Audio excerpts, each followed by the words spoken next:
আমি মোহাম্মদ রজব আলী, সহকারী প্রধান শিক্ষক, গুটাটিকর দ্বিমুখ উচ্চ বিদ্যালয়, সিলেট। প্রিয় শিক্ষার্থী, সম্মানিত অভিভাবক, ভিউয়ার্স, আসসালামু আলাইকুম। আমি নবম এবং দশম শ্রেণীর আরও 2টি ক্লাস নিয়েছি।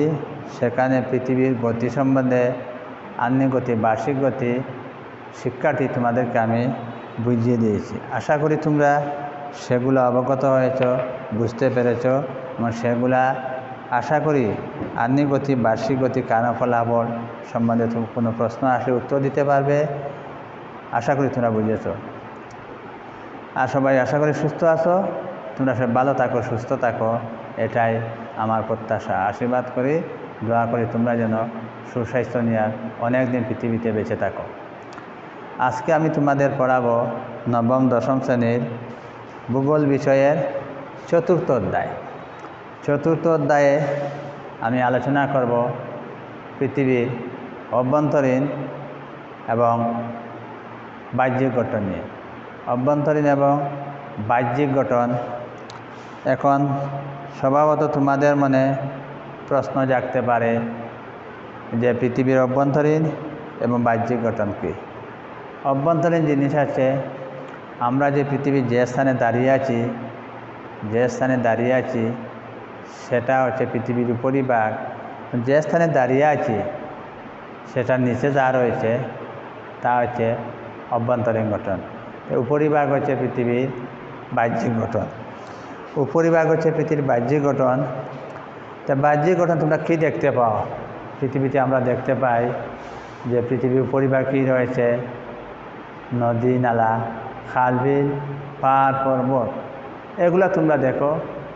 সমতল ভূমি রয়েছে, নিম্নভূমি রয়েছে, উচ্চভূমি রয়েছে, এইভাবে পৃথিবীর উপরিভাগে।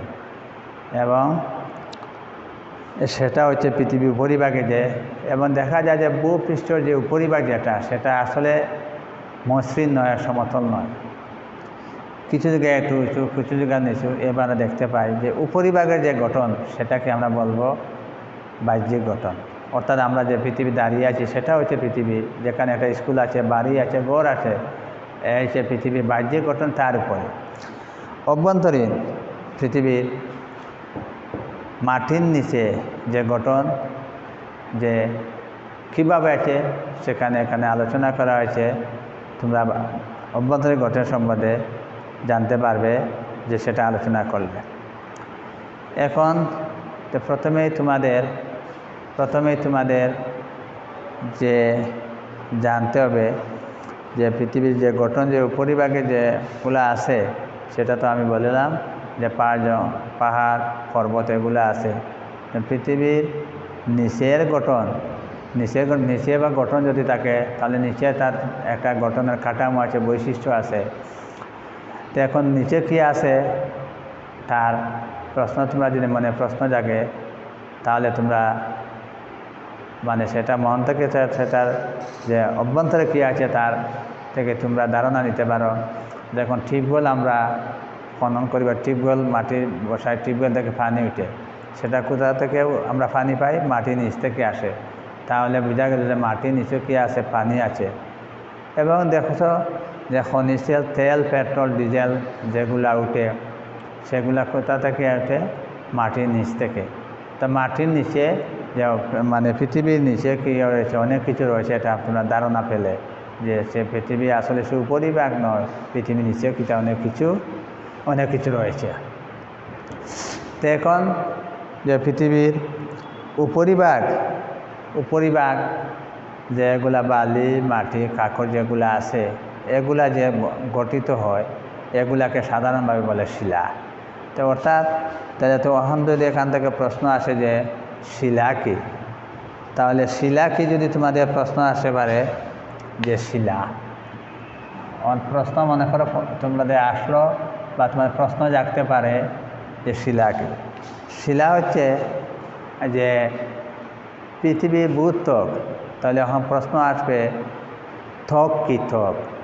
ত্বক এবং ত্বকও সাধারণত চামড়া বোঝায়, অর্থাৎ আমাদের শরীরের বাহিরের যে অংশ সেটাকে আমরা ত্বক বলি। ভূত্বক কী? তার প্রশ্ন ভূত্বক, ভূ মানে ভূমি বা পৃথিবী। তো পৃথিবীর উপরিভাগে যা আছে তাকে বলা হয় ভূত্বক। এখন যা আছে তাকে বলা হলো ভূত্বক। প্রশ্ন জাগতে পারে যে ভূত্বকে কী দ্বারা গঠিত? ভূত্বক যেসব উপাদান দ্বারা গঠিত। উপাদান কি? ভূত্বকের উপরে সব জায়গাতে মাটি নয়, কোনো জায়গাতে রয়েছে বালি, কোনো রয়েছে পাথর, খাকর, এইভাবে অনেক কিছু রয়েছে পৃথিবীর উপরিভাগে। অর্থাৎ উপরিভাগ যা দ্বারা গঠিত তার সাধারণ নাম আমরা বলতে পারি, এই মাটিকেও বলবো শিলা, বালুকেও বলবো শিলা। অর্থাৎ উপরিভাগ যা দ্বারা গঠিত তার সাধারণ নাম হচ্ছে কিতা? শিলা। তো সেটা হলো পৃথিবী। তাহলে তোমাদের এখন পৃথিবীর বাহ্যিক গঠন কি? পৃথিবীর বাহ্যিক গঠন যদি তোমাদের যে মনে করো তোমাদের প্রশ্ন জাগতে পারে পৃথিবী অর্থাৎ তোমরা তো এটা পৃথিবী স্বভাবত বোঝার কথা, আমরা যে স্থানে বসবাস করতেছি, আমরা চলতেছি, বাড়িঘর বানাচ্ছি, স্কুল, সেটা হচ্ছে পৃথিবী। এখন পৃথিবীর যে উপরে যে স্তর যেটা, সেটাকে আমরা ভূত্বক বলবো। এবং ভূত্বক যা দ্বারা গঠিত তার নাম হচ্ছে শিলা।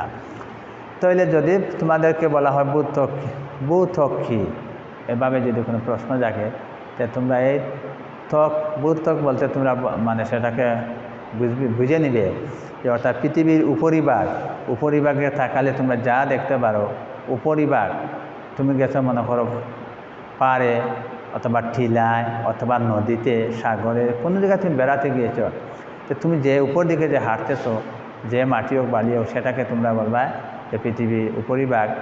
এটাই হচ্ছে পৃথিবীর বাহ্যিক গঠন। পৃথিবী সর্বদা আসলে এখন আমরা এখানে কথা আছে যে ভূপৃষ্ঠ সর্বদা পরিবর্তনশীল। পৃথিবী উপরিভাগ সর্বদা পরিবর্তনশীল। এখন আটা মানে প্রশ্ন জাগতে পারে, খটকা লাগতে পারে যে ভূপৃষ্ঠ কীভাবে পরিবর্তনশীল। তোমরা এখন হয়তো নবম শ্রেণীর বা কেউ হয়তো দশম শ্রেণী।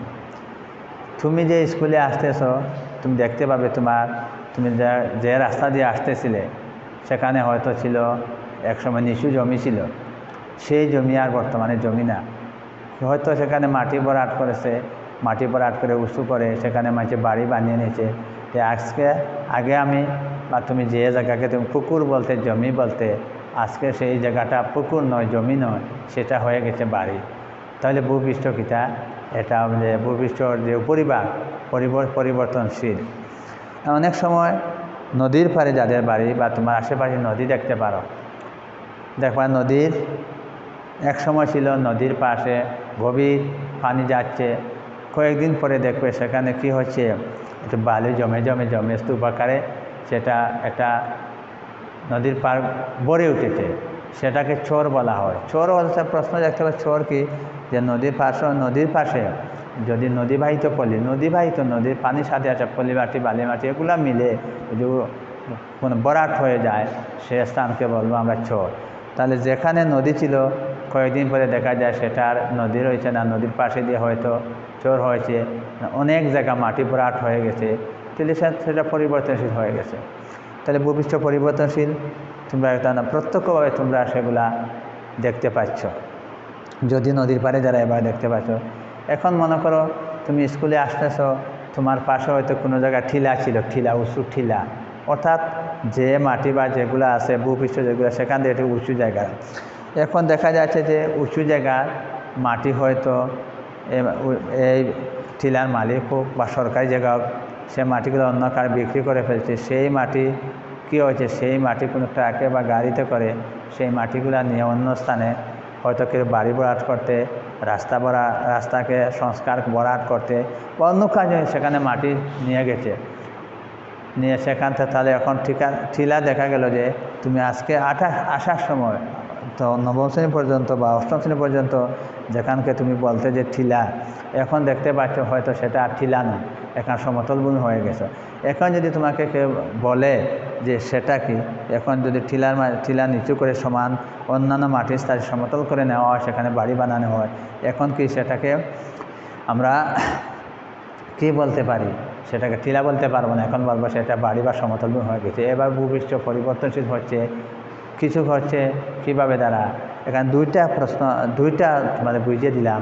নদীর পাড়ের যে পরিবর্তন, নদীবাহিত মানে মাটি, পলি মাটি গিয়ে ভরাট হয়ে চরের মতো হয়েছে, তা ভরাট হয়ে উঠেছে, সেটা হচ্ছে প্রাকৃতিক পরিবর্তন। কোনো মানুষ সেটা করেনি, আপনা আপনি বা নদীবাহিত পানির সাথে মাটি। কিন্তু একটা টিলা আছে, সে টিলাটা মানুষ কেটে ফেলছে, কেটে ফেলা পরে মাটি নিয়ে গেছে সমতল করে, সেটা হচ্ছে মানুষের দ্বারা পরিবর্তন। তো পরিবর্তন আবার দুভাবে হয়, একটা হইলো দৃঢ় পরিবর্তন, আর একটা হইলো আকস্মিক পরিবর্তন। এখন প্রশ্ন যাইতে পারে যে ভূপৃষ্ঠ পরিবর্তন হয় দুইভাবে, একটা হইলো কি দৃঢ় পরিবর্তন, আর একটা হলো আকস্মিক। দৃঢ় পরিবর্তন হচ্ছে সেটা আস্তে আস্তে আস্তে আস্তে আস্তে আস্তে পরিবর্তন হয়। যেমন কোনো এলাকা এখন দেখা যাচ্ছে যে তোমরা হয়তো খবরে দেখো বা অনেক সময় টিভিতে দেখা যায় যে অনেক নদীর নাব্যতা কমে গেছে, অর্থাৎ নদীর গভীরতা কমে গেছে। গভীরতা কমেছে, নদীর নিচ দিক ভরাট হয়ে গেছে, মানে পানির দ্বারা মাটি বাহিত আসার কারণে সেটা কিন্তু হঠাৎ করে কিন্তু নদীর নিচ ভরাট হচ্ছে না, সেটা আস্তে আস্তে 1 বছর 2 বছর 5 বছর ধীরে আস্তে আস্তে আস্তে আস্তে আস্তে আস্তে নদীর তল ভরাট হয়ে নদীর গভীরতা কমে যাচ্ছে, সেটাকে বলবো আমরা দৃঢ় পরিবর্তন। কারণ সেটা যে আস্তে আস্তে হচ্ছে। আকস্মিক পরিবর্তন, কোনো জায়গাতে হয়তো ভূমিকম্প হয়েছে, তার টিলা ধসে গেছে, বা নদীর পাড় দিকে টিলা ছিল, যে নদীর পাশে পানি যাচ্ছে, পানির প্রবাহে পানির স্রোতে টিলা হঠাৎ করে ভেঙে নিচে পড়ে গেছে, সেটা হচ্ছে আকস্মিক পরিবর্তন, হঠাৎ পরিবর্তন। এইভাবে ভূপৃষ্ঠ সর্বদা পরিবর্তিত হচ্ছে, দৃঢ় পরিবর্তন বা আকস্মিক পরিবর্তন। এখন যদি তোমাদের যে মানে কোনো প্রশ্ন আসে বা প্রশ্ন যাকে দৃঢ় পরিবর্তন কি, সেটা তোমরা উদাহরণ দিয়ে বলতে পারো। নদীর পাশে যখন চর অর্থাৎ নদীর পাশ বরাবর স্থলভাগের মতো হয়ে যায়, সেটাকে তুমি বলবে দৃঢ় পরিবর্তন। কেনা সেটা হঠাৎ করে হয় না, সেটা আস্তে আস্তে আস্তে আস্তে সেটাকে দৃঢ় পরিবর্তন বলতে পারি। আকস্মিক পরিবর্তন যেমন যে নদীবাহিত নদী খুব বেশি প্রবল বনে পানি যাচ্ছে, পানিতে নদীর পার্শ্ববর্তী টিলাগুলা ভেঙে যাচ্ছে, ভেঙে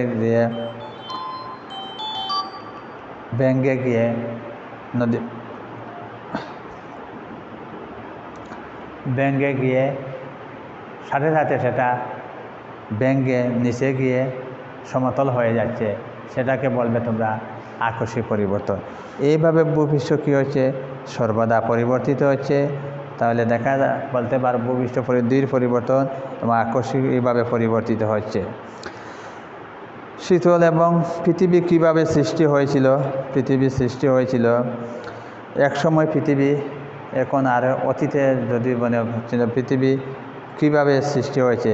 পৃথিবী এক সময় ছিল উত্তপ্ত গ্যাসপিণ্ডের মতো, সেটা ক্রমে আস্তে আস্তে শীতল হয়ে এটা ঠান্ডা হয়ে ঘনীভূত হয়ে পৃথিবী সৃষ্টি হয়েছে। সেটা এক সময় ছিল উত্তপ্ত গ্যাসপিণ্ড ছিল, সেটা আস্তে আস্তে আস্তে আস্তে ঠান্ডা হয়ে পৃথিবী এইভাবে সৃষ্টি হয়েছে। আমার পৃথিবী সৃষ্টি হওয়ার সময় যেমন সামনের দিকে গেলে পাবে যে যেখানে স্তর বাঁধার সময় হয়তো এক সময় কাঁপুনি সৃষ্টি হয়েছে, যেখানে একটু উঁচু হয়ে গেছে সেখানে হয়ে গেছে পর্বত, আর যেটা নিচু হয়ে বাজের মতো পড়ে গেছে সেটা স্বাভাবিকভাবে হলে সেটা সমতল, আর বেশি নিচে সেটা মানে গর্তর মতো নদী নালা খালবিলেভাবে নদী সাগর সৃষ্টি হয়েছে। তো এখন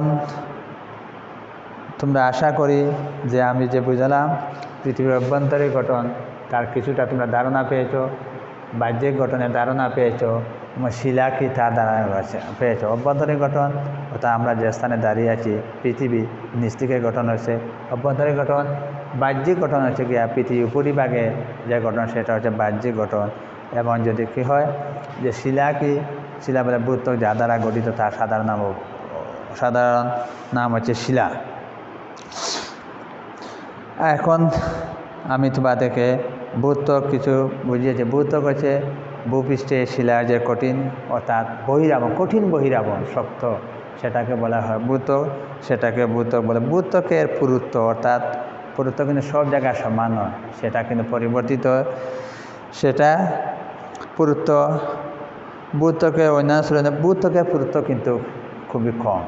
সেটা হচ্ছে যে ভূত্বক মহাদেশের তলদেশে, মহাদেশে মানে আমরা যে স্থানে দাঁড়িয়ে আছি তার নিচ দিকে 35 কিলোমিটার গভীর পর্যন্ত সেটাকে বলা হয় ভূত্বক। সমুদ্র তলদেশে, সমুদ্র তলে ভূত্বক, সমুদ্র থেকে নিচু থাকে, তার নিচ থেকে তার পুরুত্ব হবে 5 কিলোমিটার। এইভাবে যে ভূত্বক কী হয়, ভূত্বক যেটা মানে আমরা ভূত্বক শুধু ভূত্বক আমরা যে স্থানে দাঁড়িয়ে আছি তার থেকে মানে মহাদেশ, এটা মহাদেশ কি, মহাদেশ তো তোমরা জানো যে মহাদেশ কতটি আছে। এই মহাদেশের যে নিচ থেকে যদি আমরা যাই, যেখানে দাঁড়িয়ে আছি বা যে গ্রামে আছি, যে স্কুলে আছি, সেখানে 25 কিলোমিটার নিচ থেকে গেলে সেটাকে আমরা বলবো ভূত্বক। আর তুমি যদি মনে করো সমুদ্রে যাও বা গভীর সমুদ্রে মনে করো, সমুদ্র মনে করো বঙ্গোপসাগর, সেটা গড়ে ধরা হয়েছে, কোনো স্থান কম হতে পারে, বেশ হতে পারে, তার থেকে নিচ দিকে 5 কিলোমিটার গেলে আমরা সেটাকে বলবো ভূত্বক। এখন হইল গিয়া যে ভূত্বক পরবর্তী স্তর হচ্ছে গিয়া এরপর ভূত্বকের নিচে যে সেটাকে বলা গুরুমণ্ডল, অর্থাৎ আমরা যেখান স্থানে দাঁড়িয়ে আছি তার থেকে নিচ দিকে গেলে 35 কিলোমিটার ফরওয়ার্ড, 35 কিলোমিটার পরে 2885 কিলোমিটার যদি আমরা নিচ দিকে যাই সেটাকে বলা হবে যে গুরুমণ্ডল, সেটাকে বলা হয় গুরুমণ্ডল। অর্থাৎ 35 কিলোমিটার যে স্থানে শেষ, তার থেকে এক থেকে শুরু করে মনে করে 1 কিলোমিটার থেকে শুরু করে 2885 কিলোমিটার নিচে গেলে সেটাকে বলা হয় গুরুমণ্ডল। কেন্দ্রমণ্ডল, কেন্দ্রমণ্ডল পৃথিবীর কেন্দ্র পর্যন্ত বিস্তৃত। এর স্তর প্রায় 3486 কিলোমিটার। অর্থাৎ ভূত্বকের 35 কিলোমিটার যাওয়ার পরে আমরা নিচের দিকে যে স্তর পাবো সেটাকে বলে গুরুমণ্ডল। সেটা গভীরতা হচ্ছে 35 কিলোমিটার পরে 2885 কিলোমিটার। কেন্দ্রমণ্ডল, সেখানে গুরুমণ্ডল শেষ হবে। পরবর্তীতে আমরা যখন আরও 3486 কিলোমিটার নিচ থেকে যাব সেটাকে বলা হবে কেন্দ্রবল, সেটাকে বলা হবে কেন্দ্রবল। তাহলে নিশ্চয়ই তোমরা এখন যদি পরীক্ষার একটা প্রশ্ন আসে, তিনটা মনে করো চিত্র আকারে দিয়া, চিত্র আকার দিয়ে মনে করো 35 কিলোমিটার, মধ্যবর্তী একটা স্তর, নিচে আরেকটা স্তর, তিনটা স্তর দেওয়া হয়েছে। এবং তোমাকে যদি বলা হয় কোন স্তরটি ভূত্বক, তুমি ব্যাখ্যা করো, আশা করি তুমি ব্যাখ্যা করতে পারবে। কারণ তুমি ধরে নেবে যে একবার উপরে যেটা সেটা হচ্ছে কি ভূত্বক, এবং তার কত কিলোমিটার গভীর, সেটা কী দ্বারা গঠিত, কী উপাদান দ্বারা গঠিত, সিলিকন, অ্যালুমিনিয়াম এগুলা দ্বারা গঠিত, যেগুলা তা বলতে পারবে। এবং যদি মধ্যবর্তী যে স্থান বলা হয় যে গুরুমণ্ডল কি, সেখান থেকে তুমি মাঝামাঝি যে অংশটুকু সেটাকে তুমি গুরুমণ্ডল হিসাবে আখ্যায়িত করে ব্যাখ্যা দিতে পারবে। কেন্দ্রমণ্ডল, এবারে সবচেয়ে নিচে যেটা সেটাকে তুমি কেন্দ্রমণ্ডল বলবে। তাহলে আশা করি আজকে যে আমি তোমাকে পাঠ নিয়েছি যে পৃথিবীর সম্বন্ধে ধারণা পেয়েছ, অভ্যন্তরীণ গঠন সম্বন্ধে অভ্যন্তরীণ করে আলোচনা করেছি এবং কিছু বর্ণনা করে বুঝিয়ে যে বাহ্যিক গঠন, উপরিভাগের যে গঠন সেগুলা সম্বন্ধে কিছু ধারণা পেয়েছ, সেগুলা মানে লিখতে পারবে বা বলতে পারবে।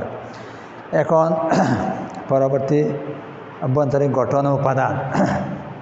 এখন প্রশ্ন অনেক সময় পরীক্ষাতে আসে, শিলা ও খনিজ কী? শিলা হচ্ছে যে যা দ্বারা গঠিত পৃথিবী, তার দ্বারা শিলা। খনিজ হচ্ছে যে কতগুলো মৌলিক উপাদানে প্রাকৃতিক, কতগুলি মৌলিক উপাদান প্রাকৃতিক উপায়ে মিলিত হয়ে যে যৌগন গঠন করে তাই হলো খনিজ, তাই হলো খনিজ। আসলে মাটির নিচে যে গ্যাস হয়, তেল হয়, সেটা কয়েকটি উপাদান মিলিত হয়ে যে ওগুলা সৃষ্টি হয়, সেগুলো হচ্ছে কিতা খনিজ। সে খনিজ হতে পারে সোনা, তামা, এগুলা অনেকগুলা হতে পারে। তাহলে যে এখন তোমরা শিলা ও খনিজে যদি যে মানে প্রশ্ন আসে তাহলে শিলার সংজ্ঞা দিতে পারবে। এবং খনিজ হচ্ছে যে কয়েকটি যে প্রাকৃতিক কতগুলি মৌলিক উপাদান প্রাকৃতিক উপায়ে মিলিত হয়ে যে জগৎ গঠন করে তাই হচ্ছে খনিজ। খনিজ হতে পারে, খনিজ কি হতে পারে, হীরা হতে পারে, সোনা হতে পারে, তামা হতে পারে। তাহলে এগুলা তোমরা এই পাঠে মানে শিলা ও খনিজের যে তোমরা যে বুঝিয়ে দিয়েছি সেগুলা ভালো করে বুঝবে, পড়বে। এবং যে শিলা খনিজ সম্বন্ধে, পৃথিবীর সম্বন্ধে প্রথমে তোমার মনে প্রশ্ন আনবে, পৃথিবী কি, তা চোখের সামনে সেই দৃশ্যগুলো আনবে যে পৃথিবী কি, যে আমরা যে বসবাস করছি সেটাই পৃথিবী। এবং পৃথিবী যে যখন প্রশ্ন আসবে যে পৃথিবীর গঠন অভ্যন্তরীণ গঠন কি বাহ্যিক গঠন কি, তো বাহ্যিক গঠন তুমি ধরে নিবে পৃথিবীর উপরিভাগে যে গঠন থাকে বাহ্যিক গঠন। ভূত্বক কি, ভূত্বকে যে মনে করো আমরা যেখানে দাঁড়িয়ে আছি তার নিচ থেকে উপরের অংশকে বলা হয় ভূত্বক। সেটা প্রায় 35 কিলোমিটার পর্যন্ত বিস্তৃত। এবং নিচ থেকে যদি আমরা যাওয়ার পরে সেটা 2885 কিলোমিটার, অর্থাৎ 35 কিলোমিটার যে স্থানে শেষ হবে পরবর্তীতে আরও 2885 কিলোমিটার। সেটাও তোমরা মনে রাখবে, পরীক্ষায় আসলে সেটা উত্তর দিতে পারবে। গুরুমণ্ডল, কেন্দ্রমণ্ডল, যেখানে গুরুমণ্ডল শেষ তারপরে আরও 3486 কিলোমিটার গেলে সেটাকে তোমরা কেন্দ্রমণ্ডল বলবে। এবং সেটা হলো 3টা স্তর, 3টা সম্বন্ধে আলোচনা পেলে পৃথিবী ভূত্বক সম্বন্ধে, গুরুমণ্ডল সম্বন্ধে, কেন্দ্রমণ্ডল সম্বন্ধে। এখন আর শিলা তো বলছি যে শিলাতে ভূত্বক যেসব উপাদান দ্বারা গঠিত তার নাম হলো শিলা। খনিজ, প্রাকৃতিক উপায়ে কয়েকটি উপাদান মিলিত যেটা খনিজ। খনিজ মাটির নিচে আমরা অনেক কিছু পাই, তেল, পেট্রোল, ডিজেল, অর্থাৎ দরকারি অনেক জিনিসের পিতা হয় সে মাটির নিচ থেকে আমরা পাই, সেটা হচ্ছে খনিজ। এখন শিলার আমরা আলোচনায় চলে যাই। শিলার শ্রেণীবিভাগ গঠন অনুসারে শিলা 3 প্রকার: আগ্নেয় শিলা, পাললিক শিলা, রূপান্তরিত শিলা। আগ্নেয় শিলা জন্মের পূর্বে পৃথিবীর গ্যাসপিণ্ড ছিল, খুব গরম ছিল, সেটা আস্তে আস্তে তাপ বিকিরণ করে ঠান্ডা হয়ে যে শিলা হয়েছে, যে শিলা গঠিত হয় তাকে আগ্নেয় শিলা বলে। ও অগ্নি থেকে আগ্নেয় এসেছে, এইভাবে যে শিলা তাকে বলে আগ্নেয় শিলা। আগ্নেয় শিলা এবং সংক্ষিপ্ত আকারে আগ্নেয় শিলা, পাললিক শিলা নদীবাহিত পলিমাটি সঞ্চিত হয়ে যে শিলা গঠিত হয় সেটা পাললিক শিলা। রূপান্তরিত শিলা, আগ্নেয় শিলা, পাললিক শিলা যখন প্রশ্নের চাপ উত্তাপেক্ষিত হয় পরিবর্তিত হয়ে যখন আরেকটি শিলা রূপান্তরিত তাকে বলবো আমরা রূপান্তরিত শিলা। তাহলে আজকে আমি আর শিলা, আগ্নেয়, পাললিক শিলা, রূপান্তরিত শিলা আরও বিস্তারিত আলোচনা তোমাদেরকে আগামী ক্লাসে বুঝিয়ে দিব। এখন তোমরা এগুলা যে শিলা, খনিজ, পৃথিবীর ভূত্বক, অভ্যন্তরীণ গঠন সম্বন্ধে সেগুলা মনোযোগ সহকারে পড়বে, চিন্তা করবে, এগুলো নিজে প্রশ্ন বানাবে, প্রশ্ন বানিয়ে সেগুলো উত্তর লিখে রাখবে এবং বিভিন্ন প্রশ্ন নিয়ে ঘাটাঘাটি করবে। বিভিন্ন উত্তর দেখা বিভিন্ন বোর্ডে যে প্রশ্নগুলো আছে সেই প্রশ্ন দেখে বিভিন্ন স্কুলের প্রশ্ন দেখে, অথবা যে কোনো প্রশ্ন তোমার মন থেকে সেই প্রশ্নগুলা বানিয়ে সেগুলো উত্তর লিখবে। এইভাবে যদি বারবার প্র্যাকটিস করো, অনুশীলন করো, আশা করি তোমরা যে পরীক্ষায় লিখতে পারবে। তোমাদের কোনো সবাই আবারও সবাইকে ধন্যবাদ।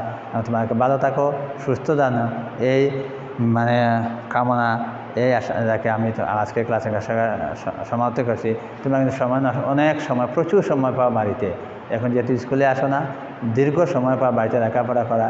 তুমি লেখাপড়া করো, নবম এবং দশম শ্রেণীর যারা লেখাপড়া করতেছ সেই নবম এবং দশম শ্রেণীর লেখাপড়া পরবর্তী জীবন নির্ভর করবে। তুমি বিশ্ববিদ্যালয়ে অ্যাডমিশন, টেস্ট, কলেজে ভর্তি সবটি তোমার এসএসসির গ্রেডিং রূপে নির্ভর করে। যেমন নবম এবং দশম এই দুইটা হচ্ছে তোমার জীবনের ভবিষ্যৎ জীবনের ভিত্তি। এখান থেকে ভালো রেজাল্ট করো, পরবর্তী জীবনে তুমি ভালো অবস্থান হবে। আশা করি তোমরা অন্যান্য ক্লাসে বিশেষ নবম এবং দশম ছেলেমেয়েরা শিক্ষার্থীরা লেখাপড়া করবে। আবারও সবাইকে ধন্যবাদ জানিয়ে আমার ক্লাস এখানে আজকে সমাপ্তি করছি।